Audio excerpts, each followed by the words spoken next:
Saudara, teman saya beberapa waktu yang lalu, dia dari Poso, saya ketemu dia. Jadi dulu itu dia pernah dikabarkan meninggal di Facebook.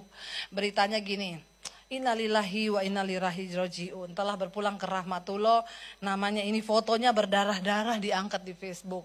Akan dikebumikan, almarhum besok akan dikebumikan, karena dia cowok disebut almarhum ya, kalau cewek almarhumah, kalau bencong aluminium. Nggak ada sebutannya. Jangan jadi bencong saudara, awas loh. Malaikat aja bingung mau manggil. Ini almarhum apa almarhumah? Eka aja bingung. Lalu besoknya saya kan waktu malam itu baca, saya telepon pacarnya itu, mantan pacarnya itu teman saya dulu. Saya telepon, pacarmu meninggal ya? Iya Dep, nggak nyangka ya umurnya cuma segitu. Iya ya ampun, kenapa tabrakan, mati di tempat gini.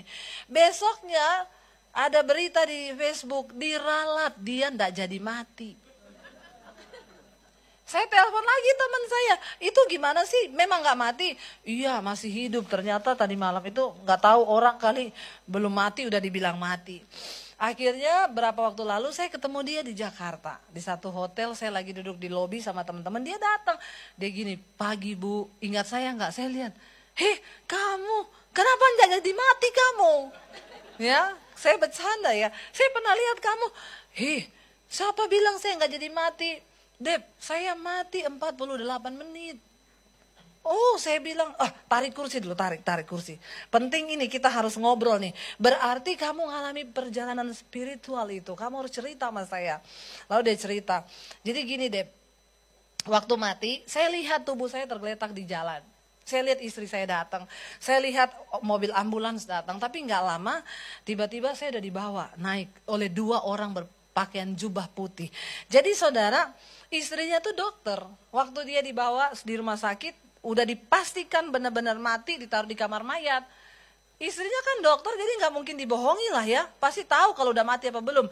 Istrinya pulang ke rumah, ya beritakan semua orang sudah meninggal, bikin tenda, apa segala, kabarin lah semua. Akhirnya dia kaget waktu diberitakan hidup. Dia cerita, waktu saya mati itu saya dibawa 2 orang pakai jubah putih.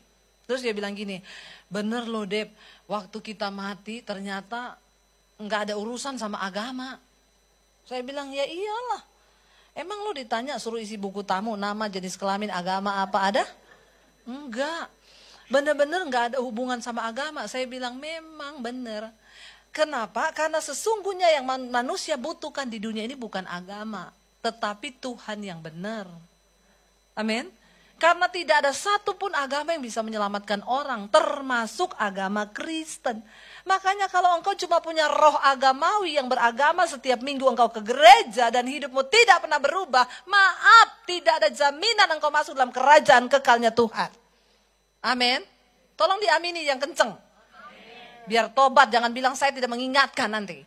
Ya, nanti kalau udah di sana saudara bilang, saya nggak pernah tahu. Kamu jangan bohong kata malaikat. Saya putar tayangannya Debbie Basir nih ada di YouTube. Tanggal ini dia sudah mengingatkan, aku kirim dia ke sana untuk mengingatkan. Jadi jangan pura-pura bego dan tidak mengerti dan tidak mendengar. Alkitab bilang, saudara lihat 7 jemaat yang di kitab Wahyu, semua satu yang sama dibilang apa? Siapa bertelinga hendaklah ia mendengar. 7 kali di 7 jemaat diulangi yang sama. Jadi jangan ada orang tidak bertelinga hari ini.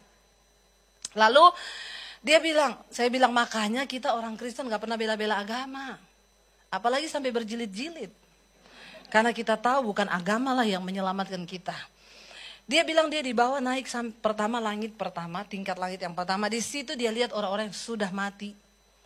Dia lihat mamahnya dia bilang saya lihat mama saya, papa saya, teman-teman yang udah mati. Terus mereka, kamu bisa bicara gak sama mereka? Enggak. Tapi aku melihat ada ekspresi di wajah mereka. Ada yang tersenyum, ada yang menangis, ada yang tersiksa. Mungkin sesuai dengan amal ibadah waktu mereka ada di dunia. Terus lalu saya dibawa makin tinggi sampai di tingkat langit ke-7 dia bilang. Terus di sana apa yang kamu lihat? Saya ketemu dengan satu cahaya. Dan cahaya itu berbicara kepada saya, belum saatnya kamu ada di sini, kamu harus pulang. Ceritakan apa yang kamu alami dan lakukan apa yang belum kamu lakukan. Lalu dia bilang, Lalu tiba-tiba saya balik deh, saya udah hidup tuh di kamar mayat.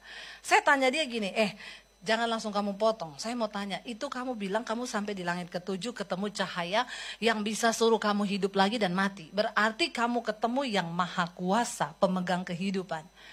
Saya mau tanya, kamu harus jawab saya dengan jujur. Kamu ada lihat sosok siapa di sana? Ini penting buat kita, mumpung dia sudah ke sana. Jadi kita tidak usah ke sana. Takutnya kita nggak balik lagi. Benar nggak saudara?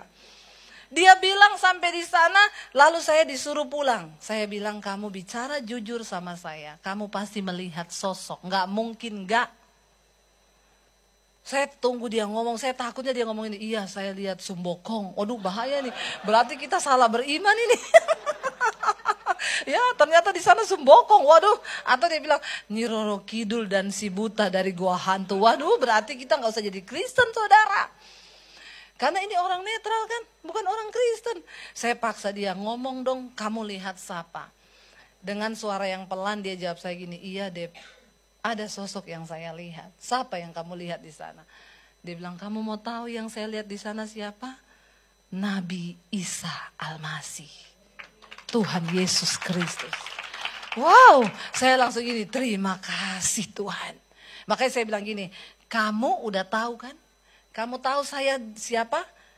Iya, saya dulu dengar kamu bikin heboh Kota Poso. Ya, gara-gara kamu jadi Kristen, saya diusir dari rumah, papi saya buang, saya mau dibunuh. Tapi saya tetap pegang iman saya.